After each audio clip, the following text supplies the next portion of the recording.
should go unchallenged for 8 years in any office like Lois Frankel has.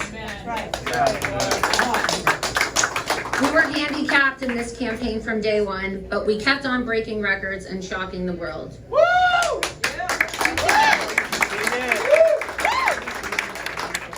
We were not given the same respect in the media. And we were the only deplatformed and banned campaign in the nation. That's not right. That's not right. This is a first in United States history, and it will be studied for years to come by political experts as to how we learn over the years how social media censorship will play a key role in U.S. elections. That's right. It's our First Amendment. Yeah. Your work is not done. And news and communication, of course, in American elections moving forward. Every single candidate in the nation, besides myself, had access to social media this election cycle.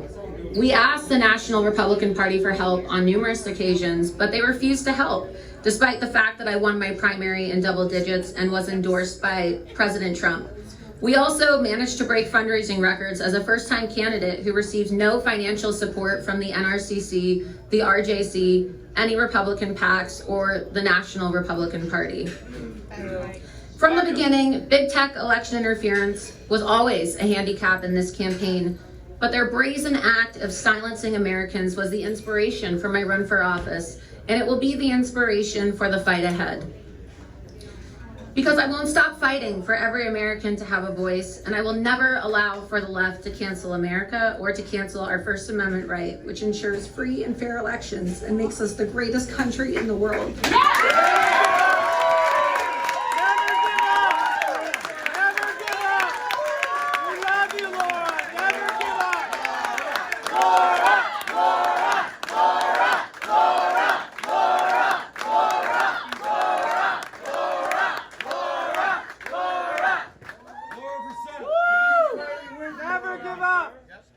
Yeah, we will. I knew, my team knew, and everybody else in this room knew as well that all we needed was each other and God, and all we had to do was trust the instincts and the judgment of the people of Florida's 21st District. But you know what? I'm gonna let the numbers speak for themselves because they're really impressive. In the day of voting today, so on election day voting, I led Lois Frankel by 22.6%, which is unheard of in Palm Beach County.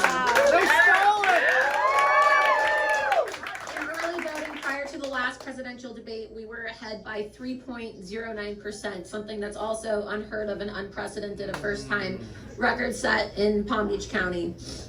The momentum was clearly on our side. However, the vote by mail was insurmountable.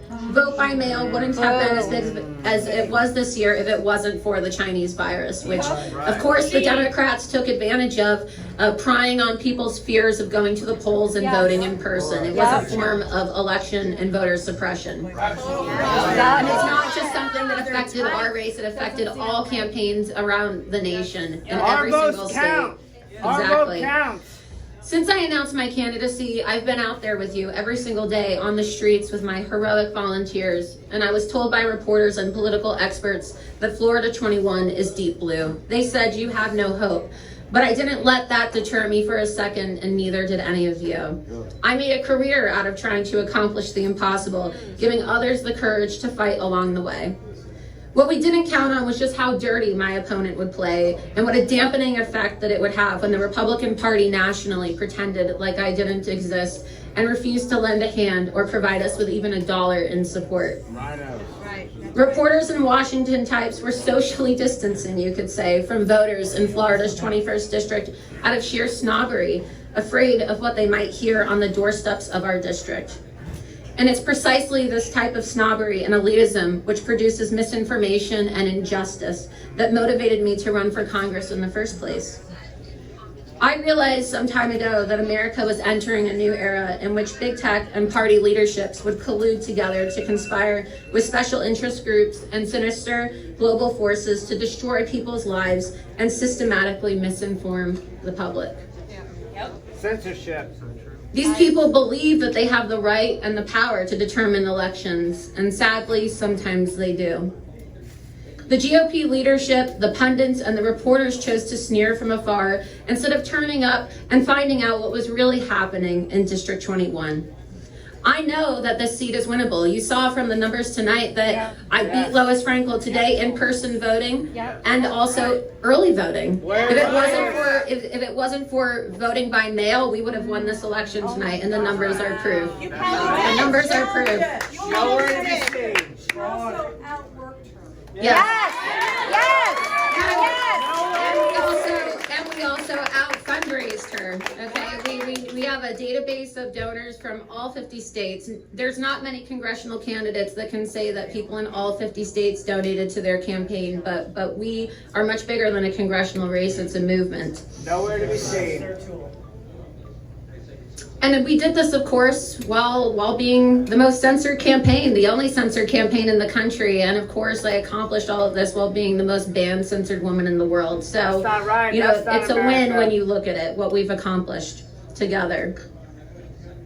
Our campaign has also faced unprecedented election interference from the local news stations who are outside tonight and the telecommunications firms. 2 days before my primary on August 18th, CBS News reported the election results in full before the election even took place, reporting to the public on the front page of their website that I only received 2% of the vote, despite the fact that I won my primary in double digits, beating 6 other candidates, okay? Liar. They did it again this year, just last week for the general election, and only deleted it after our FEC attorney contacted them. Comcast is also the only internet service provider here in Palm Beach County if you live in a condo or homeowners association, which is the majority of residents here in Palm Beach County. We don't want to be censored. For the first time ever in United States history, Comcast blocked a candidate for Congress's campaign text messages and emails. All of our text messages and emails that were sent out to constituents and voters here in the district were intentionally blocked by Comcast, whose regional office is located in West Palm Beach. Lois Frankel also owns stock in Comcast, and Comcast donated to Lois Frankel in the weeks leading up to the election. The head of Comcast on a national level also went on to be Joe Biden's communications director, which shows that from the beginning, as President Trump likes to refer to them, they truly are Concast, and they have been conning the American voters and our election cycle this entire election year. Take it to them. They were all in on the plan to censor our campaign in ways that no other American citizen or candidate has ever been censored in United States history. Our campaign had no social media, and my ability to send emails and texts were cut off in an unprecedented act of election interference that has never before been seen in this country That's before. our First Amendment. That's our First Amendment. Again, we told the National Republican Party about this, but they refused to assist. And we can only imagine and think back now in the days and years to come about what the turnout could have been tonight if only the Republican Party would have just stepped up and shown some leadership. Absolutely. I did everything I could to bring home a win tonight, and so did you. You worked tirelessly. But unfortunately, no woman is an island, and without the support of the party, either locally or nationally, although the local party here did help me, I couldn't reach the top of the mountain. But I have news for these shadowy and corrupt cabals. Your power is waning, and your grip on our democracy is finally loosening, thanks to the movement unleashed by President Trump. Yeah. They will not triumph.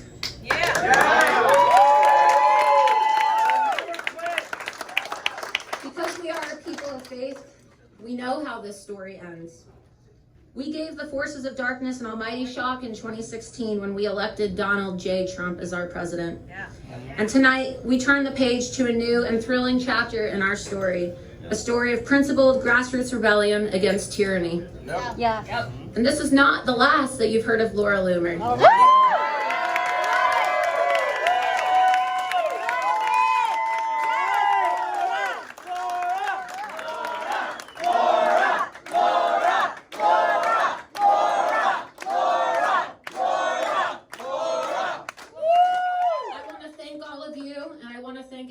Watching, people who couldn't come tonight, people all around the country and all around the world who supported my campaign, who stood by me on this journey, for sticking by me when the press was hurling insults and lies, and my opponents, political parties, and the most powerful companies and executives in the world were calling for me to be censored and actively censoring all of us. That's not right. Thank you for encouraging your friends and your neighbors to vote for me. Thank you for giving your hard-earned money to my campaign, even when it threatened your friendships or your business relationships. Thank you. Thank you, Laura. Thank you.